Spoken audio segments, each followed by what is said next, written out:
하나님의 백성들이 타락을 해가지고 여기 말씀 대개에 보니까 70년 이상을 지금 포로 생활을 하고 있지 않습니까? 그런데 이제 동시에 2차 성전 건축을 이제 하는 중이었습니다. 나라를 잃은 지 70년이 지났는데 다시 나라를 재건한다. 이거는요, 역사에도 없는 일입니다. 하나님의 백성에게만 가능한 일이다라는 거죠. 하나님이 기억하셨기 때문에 가능한 일이다라는 것입니다. 그래서 스가랴라는 이름의 의미도 하나님이 기억하셨다라는 의미가 있습니다. 자, 오늘 본문은 두 번째까지 환상을 기록하고 있습니다. 첫 번째 환상, 두 번째 환상을 기록하고 있는데 두 종류 여덟 환상이에요. 그래서 그 의미가 뭐냐? 오늘 읽으신 본문의 의미는 기억하고 기억하시고 회복하시겠다. 자기 백성을 하나님이 기억하시고 기억할 뿐만 아니라 회복시키시겠다. 그런 의미를 담고 있습니다. 자, 이제 스가랴가 본 첫 번째 환상이 붉은 말을 탄 자의 환상입니다. 근데 먼저 하나님께서 오늘 스가랴를 통해 환상을 보여주신 이유가 11절에서 13절까지 보면 나와요. 제가 한번 읽어드릴게요. 그것들이 은매화 나무에 서 있는 여호와의 천사에게 말했다. 우리가 땅에 돌아다녀 봤더니 온 땅이 조용하고 평안했습니다. 그러자 여호와의 천사가 대답해 말했다. 만군의 여호와여, 주께서는 언제까지 예루살렘과 유다의 여러 성읍들에 자비를 베풀지 않으시렵니까? 주께서 이들을 노여워하신 지 벌써 70년입니다. 여호와께서 나와 함께 말하던 천사에게 은혜로운 위로의 말씀으로 대답하셨다. 자, 그토록 해방을 원하며 성전 건축에 매진하고 있는데 여기 7절에 보니까 이제 왕권도 바뀌었잖아요. 야, 그러면 이게 사인 아닌가? 이제 회복의 때가 아닌가? 이제 이렇게 생각을 한 것입니다. 그런데 반대로 지배국은 보니까 너무 조용하고 평안하고 심판이 없다는 거죠. 그리고 백성들은 그래서 낙심을 한 것입니다. 그리고 이 지난한 고통은 여전히 계속되고 있더라라는 겁니다. 그래서 12절에 하나님, 진짜 이건 좀 너무 하시는 거 아닙니까?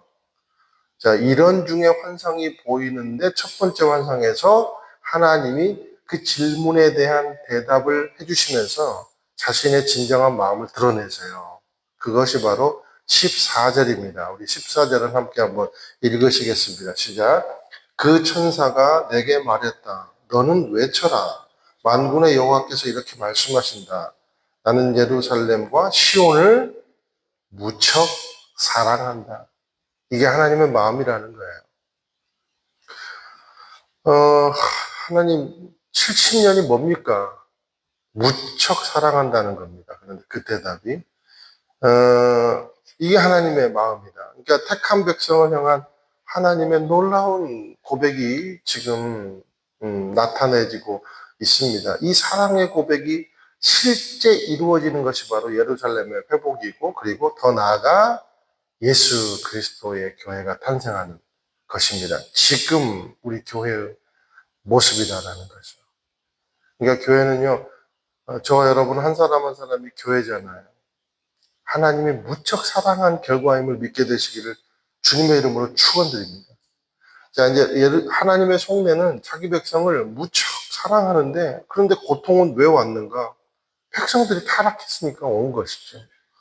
그래서 15절, 16절 또 한번 읽어 보실게요. 시작. 안위를 즐기는 다른 여러 나라들로 인해 나는 몹시 화가 난다.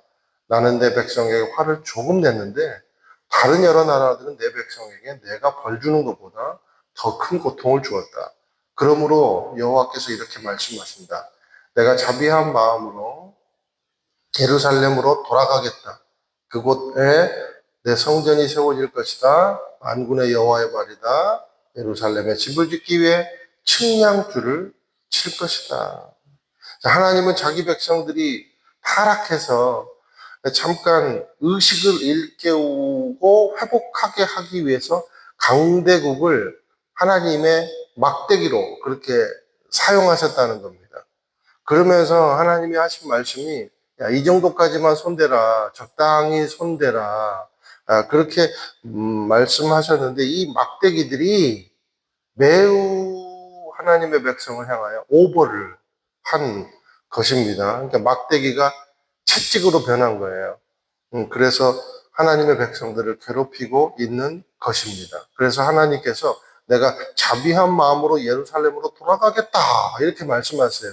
하나님이 측량줄을 재고 그러니까 자기 백성을 오버해서 괴롭힌 나라는 심판하겠다는 뜻이고 그리고 직접 하나님께서 성전을 회복시키시고 백성들을 회복시키시겠다. 그러니까 성전을 짓는 주체 그리고 백성들을 회복시키는 주체가 하나님이 되시겠다라는 말씀인 것입니다. 저와 여러분은 하나님의 사랑의 대상이요 회복의 대상임을 기억하게 되시기를 주님의 이름으로 축원드립니다. 어떤 마귀의 속삭임에도 속아 넘어가지 마십시오. 지금 주어진 현실이 고통일지라도 하나님의 사랑은 여전히 작동되고 있더라라는 것이죠. 그런데 우리가 할 일이 있다는 겁니다. 그게 뭐냐면 여기 14절도 보세요. 첫 마디가 뭡니까? 너는 외쳐라. 그리고 17절에도 보니까 첫 마디가 뭐예요? 외쳐라.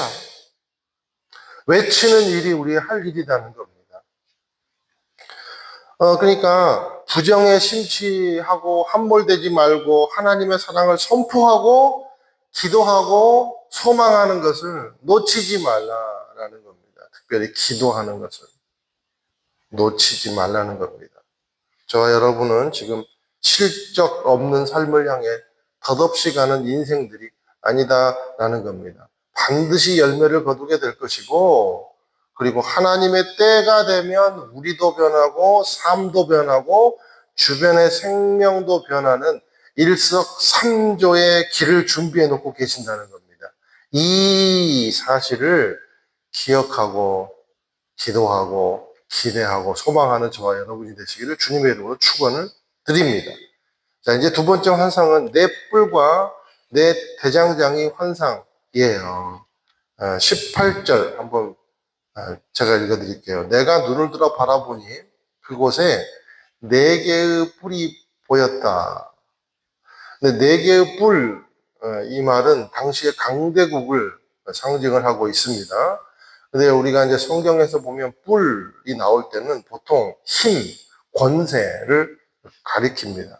여러분 강대국이라고 다 나쁩니까? 절대 그건 아니죠. 그런데 오늘 하나님이 보실 때 나쁜 강대국의 기준이 있다는 거예요. 그게 뭡니까? 15절에 언급한 대로 내가 벌 주는 것보다 더 큰 고통을 준 강대국이 나쁜 강대국이다. 네, 라는 것입니다.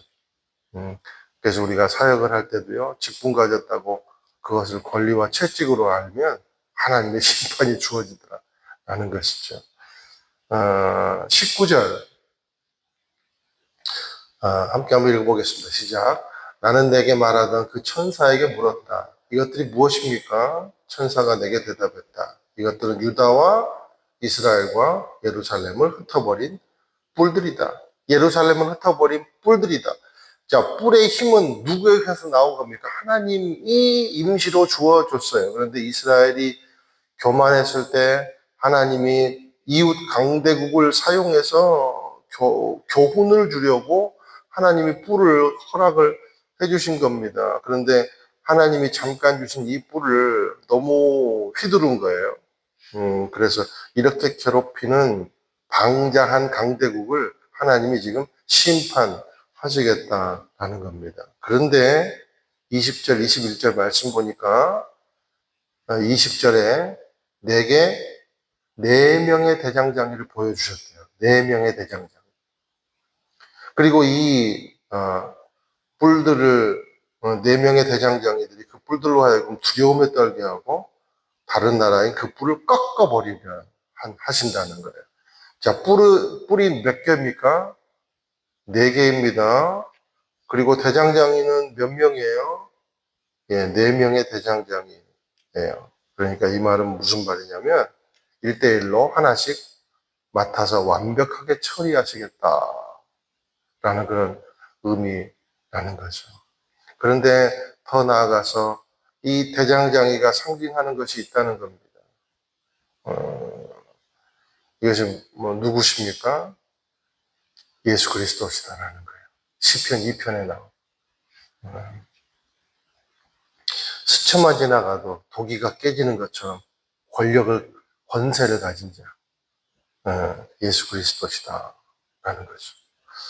자, 서두에 바벨론의 귀한 자들의 2차 성전 건축이 진행되고 있다고 말씀을 드렸습니다. 이 중에서 자, 이들 중에는요, 2차 그 스룹바벨, 그러니까 초라한 성전보다 1차 솔로몬의 화려한 성전을 경험한 사람들도 있었을 거예요.